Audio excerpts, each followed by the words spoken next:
India जो है पाकिस्तान को कैसे सबक सिखाने वाला है। क्या इंडिया इंडस रिवर का ट्रीटी वो सिर्फ दिखावे के लिए बंद कर रहा है या उसका कुछ और मतलब है, वो इंजीनियर रिवील भाई ने हमको बहुत अच्छे से समझाई है इस वीडियो के अंदर। तो चलो इस वीडियो के अंदर देखते हैं पहलगाम अटैक के बारे में इंजीनियर रिवील भाई क्या कह रहे हैं। इस वीडियो को जरूर से पूरा देखना है एंड वीडियो के एंड में मैं बताऊंगी कि इंजीनियर भाई जो कह रहे हैं वो सही है या गलत है, क्या होना चाहिए क्या नहीं होना चाहिए, ये सारी बातें हम करेंगे वीडियो के एंड में। मैं इनका जो भी वीडियो पे मैं देखूंगी उसका कंक्लूजन आपको जरूर से बताऊंगी, आपको एक्सप्लेन करूंगी सारी चीजें, तो वीडियो को जरूर से देखना एंड तक। चलिए वीडियो शुरू करते हैं। Friends, today from the soil of Bihar I say to the whole world, India will identify, track and punish every terrorist and their backers.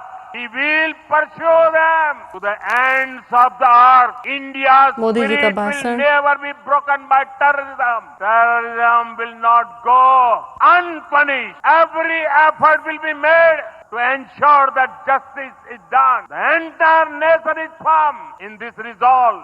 Everyone who believes in humanity is with us. I thank the people of various countries and their leaders who have stood with us in this time. He likely announce in the next few days the cessation of the ceasefire along the line of control.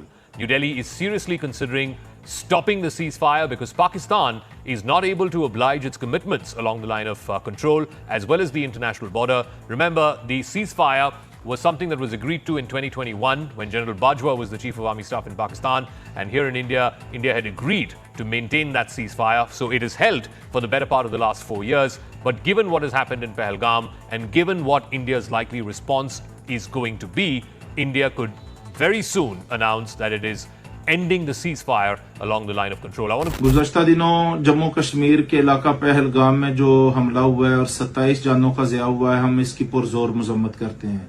इस हमले की आड़ में हिंदुस्तान के media ने मुझे मोर्द इल्जाम ठहराया, फौरी तौर पर पाकिस्तान पर इल्जाम तराशी की है और गुज़श्ता 24 घंटे हिंदुस्तान का मीडिया इल्जाम तराशियों पर उतरा हुआ है। तो ये भी नहायत अफसोसनाक और अब हिंदुस्तान ने सिंतास मुआहदे को भी मुस्तरद कर दिया है और मुअत्तल कर दिया है और पाकिस्तान के वो पानियों को रोकना चाहता है और पाकिस्तान की ज़राअत को, पाकिस्तान की सनत को वो तबाह करना चाहता है। वो एक जंगी दुश्मन है। उसने मकबूजा कश्मीर में भी 10 लाख फौज भेज के एक जंग की कैफियत पैदा की हुई है और वो पाकिस्तान के अमन को भी तबाह करना चाहता है। तो हम हिंदुस्तान के अज़ैम को समझते हुए दुनिया से ये मुतालबा करते हैं कि वो आंखें बंद करके हिंदुस्तान की हिमायत करने की बजाय वो हक और सच के साथ खड़े हों, हिंदुस्तान की जारहियत की मजम्मत दुनिया करे।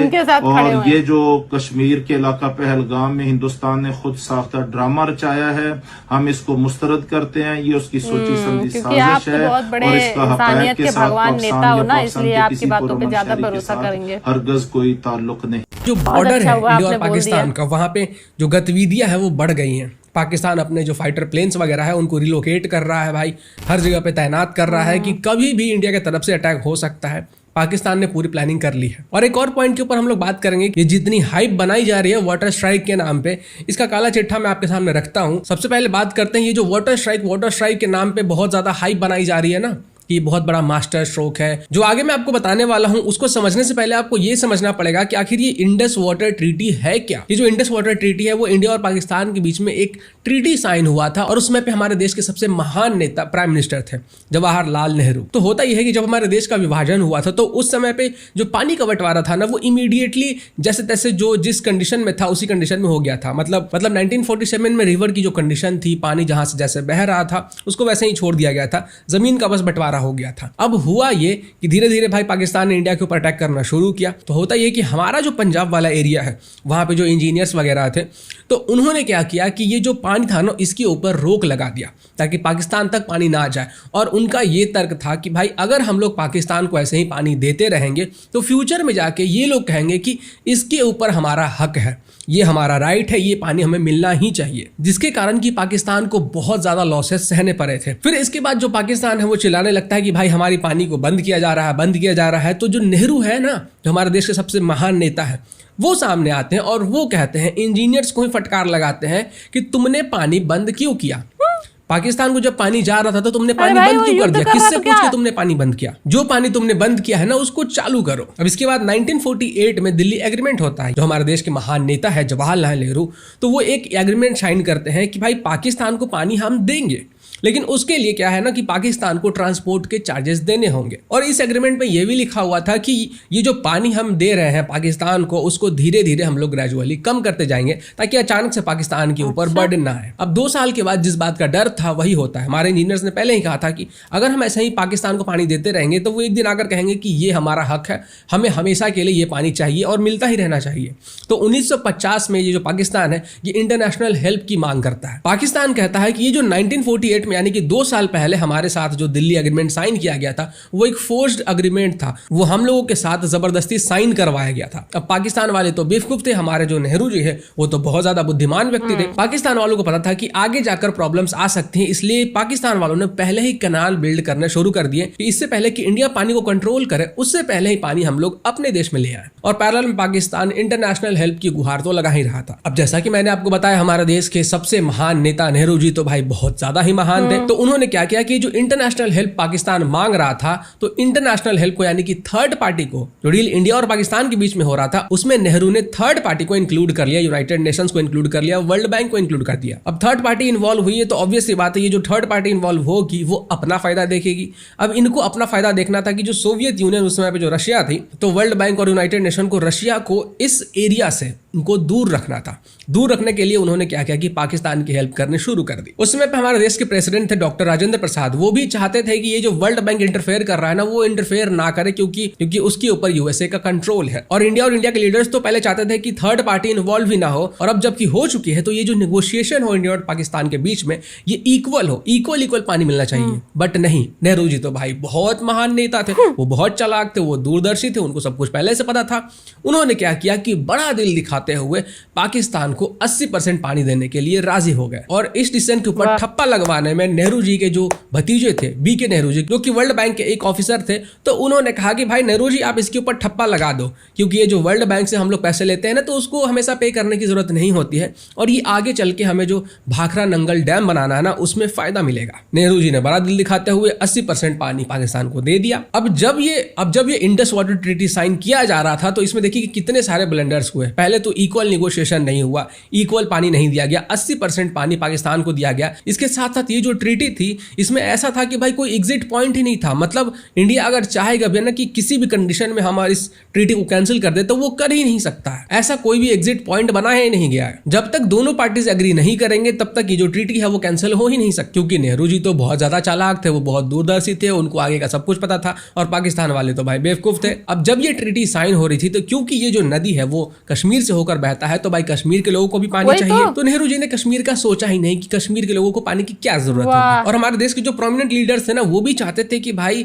ये जो इंडस वाटर ट्रीटी है इसके बुनियाद पे हम कश्मीर का जो मुद्दा है ना उसको सॉल्व कर ले, कि हम तो तुम्हें पानी देंगे लेकिन पहले कश्मीर का ये जो मुद्दा है उसको सॉल्व करो। लेकिन नेहरू जी का तो दिल बहुत बड़ा था, उन्होंने अपना महान दिल दिखा दिया। लेकिन पाकिस्तान वाले तो एकदम बेवकूफ थे, उन्होंने पानी का मसला, कश्मीर का मसला और ये जो बॉर्डर का मसला था उन सबको एक ही में इंक्लूड कर दिया और आवाज उठाते रहे। और पाकिस्तान को बिना कश्मीर के ऊपर कॉम्प्रोमाइज किए पानी मिल गया, और वो भी 50% नहीं 80%। और आप जानकर चौंक जाओगे कि ऑलरेडी 2030 के वाटर रिसोर्स ग्रुप के रिपोर्ट के हिसाब से ये जो इंडस वाटर है ना वो 52% डेफिसिट में है। और अब आते हैं कि ये जो सो कॉल्ड हाइप बनाया जा रहा है ना कि वाटर स्ट्राइक हो गया, पाकिस्तान मर जाएगा, भूखा मर जाएगा। भाई लॉजिकल होकर थोड़ा सोचो, थोड़ा इंफ्रास्ट्रक्चर के ऊपर भी बात कर लेते हैं। जहां तक मैंने ढूंढा, जहां तक मुझे डेटा मिला है, अभी तक हम लोग सिर्फ ये जो 80% पानी पाकिस्तान को जाता है उसमें से सिर्फ 2 से 3% पानी हम लोग इस्तेमाल कर पाते हैं।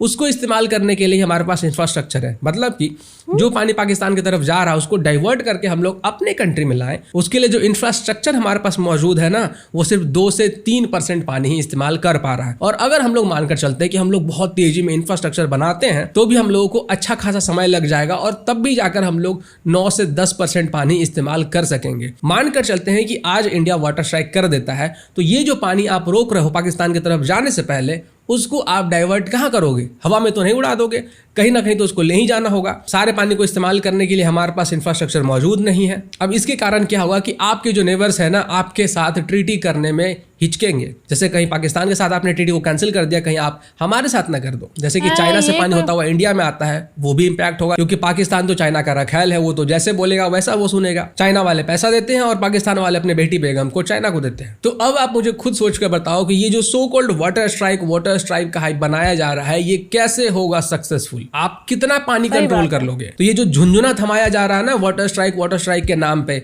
ये झुंझुना से काम होने वाला नहीं है। आपको ठोस कदम उठाना होगा। जब तक आप ठोस कदम नहीं उठाओगे कुछ नहीं होने वाला। आप 2 से 3% पानी ही रोक पाओगे और इंटरनेशनल प्रेशर जो बनेगा आपके ऊपर, जो ट्रीटी आप वायलेट करोगे, उसका सो प्रेशर अलग होगा। ये जो रायता हमारे महान नेता नेहरू जी ने फैलाया था, उसको साफ करने कौन आने वाला है ये तो मुझे नहीं पता, लेकिन इतना जरूर पता है कि इतने सालों से इनके जो चमचे थे ना, वो इतने सालों से भी पाकिस्तान को पानी देने के लिए समर्थन करते थे, ये कह के कि भाई इंडिया जो है ना वो एल्डर ब्रदर है, उसको दया दिखानी चाहिए, पाकिस्तान को पानी देना चाहिए, वरना पाकिस्तान के लोग भूखे मर जाएंगे, ये वो वगैरह वगैरह फलाना ढिमकाना। जबकि पाकिस्तान आतंकवादी भेजता रहा, हमारे लोगों को मारता रहा, लोगों का धर्म पूछ के उनको गोलियां मारता रहा, आतंक फैलाता रहा, और हम क्या करते रहे? हम उनको पानी देते रहे। क्यों भाई? क्योंकि नेहरू जी ने ऐसा ट्रीटी बनाया था कि उसमें एग्जिट पॉइंट था ही नहीं। क्यों भाई? क्योंकि नेहरू जी बहुत बड़े दिल वाले थे, नेहरू जी को नोबेल प्राइज चाहिए था, और इसलिए उन्होंने पाकिस्तान को अपने जम्मू एंड कश्मीर के लोगों से भी ज्यादा चाहा, और जम्मू एंड कश्मीर के लोगों के हिस्से का भी पानी पाकिस्तान को दे दिया। दूसरे पॉइंट की तरफ आते हैं कि हमें ठोस कदम उठाने की क्यों जरूरत है। अब आप देखिए कि पाकिस्तान कह रहा है कि हमने ये आतंकवादी हमला नहीं करवाया। जो तुमने आतंकवादी हमला नहीं करवाया तो तुम्हारा प्राइम मिनिस्टर अभी तक कुछ बोल क्यों नहीं रहा है? तुम्हारी ये जो खामोशी है ना, वही बता रही है कि भाई तुम ही लोग इसके पीछे हो, तुम ही लोगों ने करवाया है, और सभी जानते हैं कि तुम लोगों के अलावा ऐसी घटिया मानसिकता वाले लोग दुनिया में है ही नहीं। तुम ही लोग ऐसी गिरी हुई हरकत कर सकते हो, टूरिस्टों का धर्म पूछकर उनको पॉइंट ब्लैंक पे गोली मार सकते हो, और फिर उनको औरतों को कह सकते हो कि जाओ मोदी को बता देना। इन लोगों की इतनी फटी पड़ी है कि ये जो अपने फाइटर प्लेन्स है ना, उसको रिलोकेट कर रहे हैं, यहां से वहां रिपोजिशनिंग कर रहे हैं कि भाई कब उधर से अटैक ना हो जाए, कहीं फिर से हमारे ऊपर सर्जिकल स्ट्राइक ना हो जाए। ये लोग पूरी तैयारी में बैठे हुए हैं। लेकिन जहां तक मैं सोच पाया, मैं आपको बताता हूं कि आखिर क्या होने वाला है।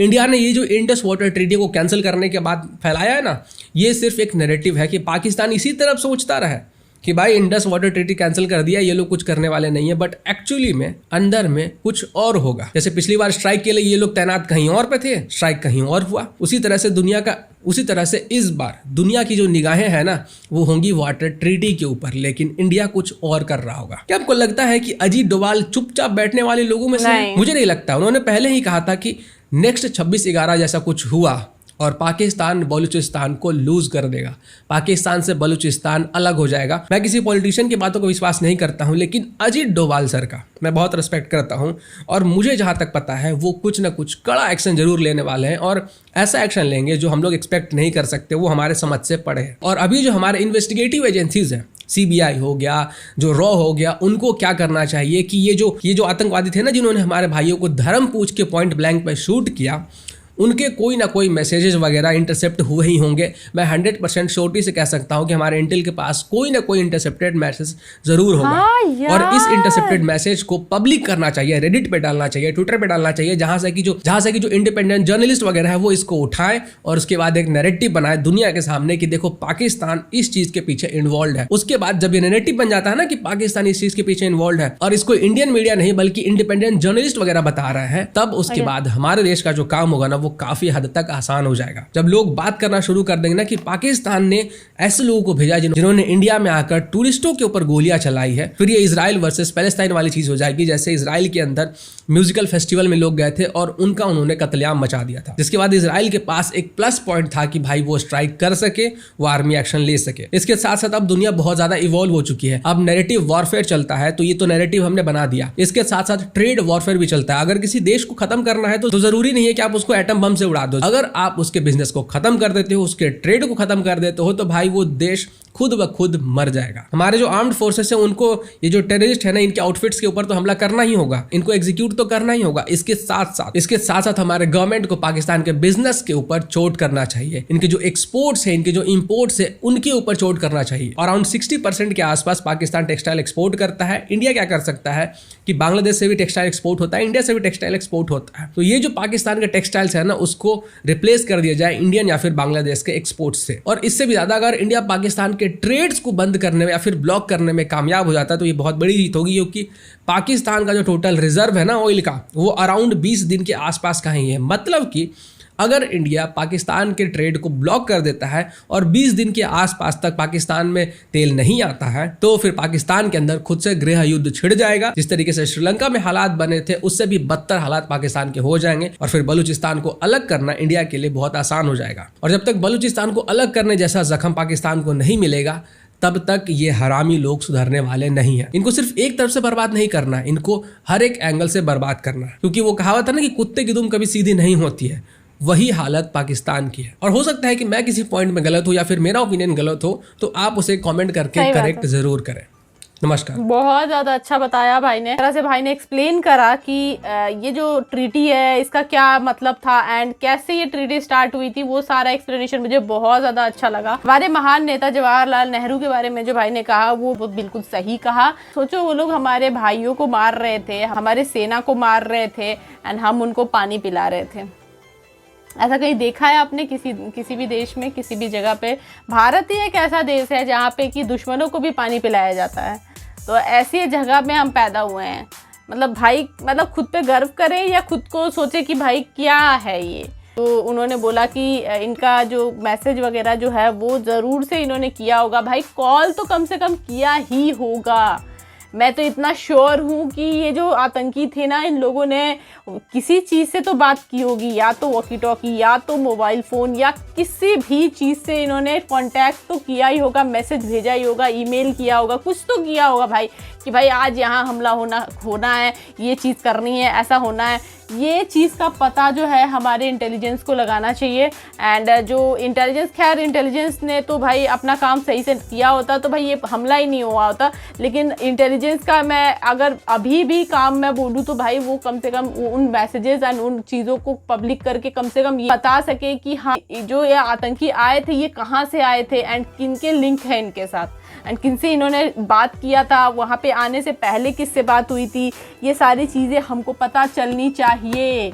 मैं सरकार से ये गुजारिश करूँगी कि वहाँ की अथॉरिटी शामिल थी या नहीं, वहाँ के लोकल शामिल थे या नहीं, ये पूरा क्लियर हो जाएगा। ये सारी चीज़ें जो भी हम लोग स्पेकुलेशंस लगा रहे हैं ना कि हो सकता है बोलने में हम लोग को बनेगा कि भाई है ऐसे लोगों का हाथ था। भाई की वीडियो में भी स्पेकुलेशंस थे कि ये ट्रीटी जो है वो सिर्फ एक दिखावा है, अंदर ही अंदर कुछ और एक्शन होने वाला है, कुछ और चीज़ जो है मोदी जी प्लान कर रहे होंगे मे बी। क्योंकि ये लोग इस तरह के हैं कि मतलब ये लोग चुप नहीं बैठते हैं। कोई भी अगर ऐसा हमारे देश के अंदर कोई ऐसी घटना हो जाती है ना तो ये लोग चुप नहीं बैठते कभी भी।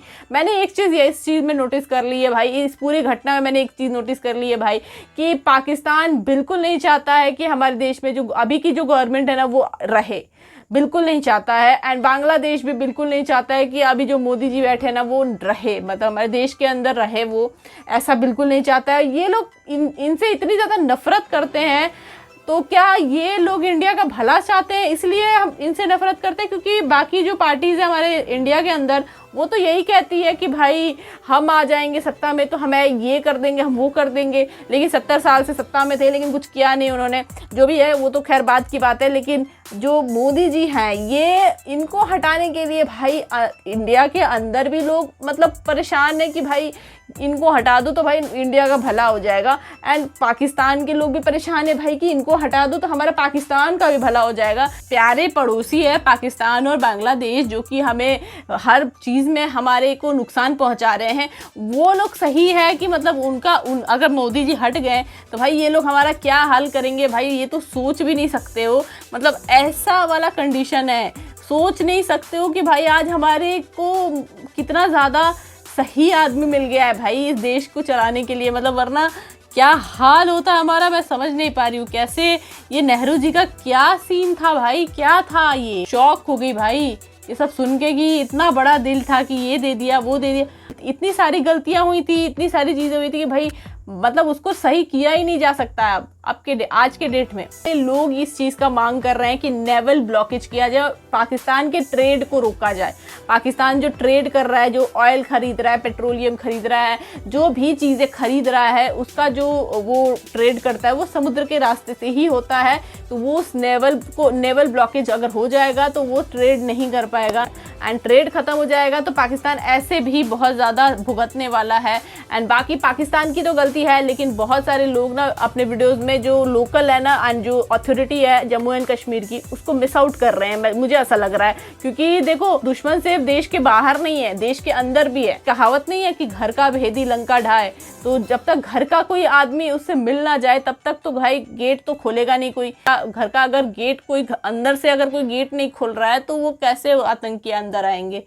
तो ये भी चीज़ है, ये बहुत बड़ी चीज़ है। ये सारे वीडियोस में मैं देख रही हूँ कि लोग इसके बारे में ज़्यादा बात नहीं कर रहे हैं, लेकिन मैं इस चीज़ के बारे में बात कर रही हूँ अपने वीडियोस में, बिकॉज मुझे ऐसा लग रहा है ये बहुत ज़्यादा इंपॉर्टेंट चीज़ है। सिर्फ और सिर्फ बाहर के दुश्मनों को ट्रीट करने से नहीं चलेगा, सिर्फ और सिर्फ बाहर के दुश्मनों को सबक सिखाने से नहीं चलेगा, घर के अंदर के दुश्मनों को भी सबक सिखाना पड़ेगा एंड पत्थर रखना पड़ेगा अपने दिल पे। आपके जो बोलते नहीं कि हमारे कौम है, हमारे भाई है, हमारे कौम के हैं भाई, उन्होंने जो किया है ना, जो अगर गलत किया है ना भाई, तो आपको सुनना होगा, चाहे वो आपके धर्म का ही क्यों ना हो। अगर उसने गलत किया है तो आपको सुनना पड़ेगा कि हाँ भाई उसने गलत किया इसलिए उसको सज़ा मिल रही है। ये मत बोलने पे आ जाओ कि भाई इस्लाम में तो ये नहीं लिखा, इस्लाम में तो ये नहीं लिखा भाई, या नहीं हम तो नहीं मानते कि लोकल की कोई हाथ है भाई, हम नहीं मानते। वहाँ की जम्मू एंड कश्मीर की अथॉरिटी तो भाई बहुत अच्छी है, तभी इतने आतंकी हमले हो रहे हैं। 2024 में हो गया रईसी का अटैक, 2025 में हो गया। भाई कैसे हो रहा है ये सब अटैक? मतलब अचानक से वो उड़ के आ जा रहे हैं, अपना पता नहीं चल रहा है कहाँ से आ रहे कहाँ से जा रहे हैं, कुछ भी कर रहे हैं। वो लोग लोकल्स की आड़ में रहते हैं, लोकल्स लोग उनको मदद करते हैं, लोकल वहाँ की अथॉरिटी उनको मदद कर रही है एंड वो फिर आ रहे हैं अचानक से हमला कर रहे, भाग रहे हैं। हाँ, इंटेलिजेंस का यहाँ बहुत बड़ा फेलियर है कि इंटेलिजेंस पता नहीं लगा पा रही है उनके मैसेजिंग को, वो किस तरह से कांटेक्ट कर रहे हैं एक दूसरे को, किस तरह से उनको पता चल कि यहाँ इस एरिया पे ही आना है, प्रॉपर यहाँ पे ही करना है। ये सारी चीज़ें वो मैसेज, ये सारी चीज़ें वो कैसे कर रहे हैं, वो चीज़ों को पकड़ना इंटेलिजेंस का काम है हमारे इंडिया का। लेकिन इंडिया का इंटेलिजेंस इस चीज़ का करने में फेल हो रहा है कहीं ना कहीं। तो इस चीज़ पे काम होना चाहिए। बाहर के दुश्मनों को तो ख़त्म करना ही है, लेकिन घर के अंदर के दुश्मनों को भी ख़त्म करना है हमें। ऐसा नहीं चलेगा कि खाली बाहर की शांति कर देंगे, अंदर जो है वो ऐसे ही रहेगा। तो कहीं ना कहीं ये चीज़ जो है ना वो आगे जाके फिर हिट करेंगी हमारे भारत के इनोसेंट लोगों को, मेरा ये कहना रहेगा। बाकी आप लोगों को क्या लगता है इस वीडियो के बारे में कमेंट करके जरूर से बताइएगा। एंड मैं ये इस वीडियो को एंड करूँगी, मिलूंगी मैं आप लोगों से किसी और रिएक्शन के साथ। तब तक के लिए thanks for watching my video guys.